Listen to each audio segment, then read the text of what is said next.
ګرانو کتونکو السلام علیکم.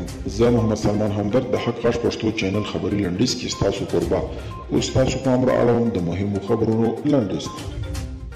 فاکس نیوز امریکایي تلویزیون په یو راپور کې ویلي چې ډېر امریکایي وګړي له افغانستان د سرتیرو د وتلو ملاتړ دي او په دې باور دي چې امریکایي چارواکي په افغانستان کې له اوسنۍ جګړې شعاري او سیاسي استفاده کوي نو ښه به وي چې دغه سرتیر ژر تر ژر له افغانستانه وایستل شي.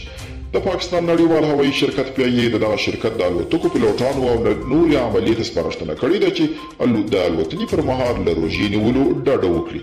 ویسا ورځپاڼه په خپل یوه مقاله کې لیکلي چې د بهرنیانو سره اوس زموږ اړیکې د دولت په کچه نه بلکې شخصي دي.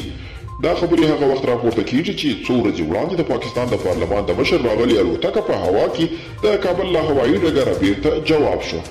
او مصیر ورځپاڼې په سرلیکنه کې لیک د ترکیې غونډې په تړاو لیکلي که څه هم د ترکیې ناستې ته د ګوتو په شمار ورځې پاتې دي خو لا هم معلومه نه ده چې دغه غونډه به په ټاکلې نیټه ترسره شي او که نه.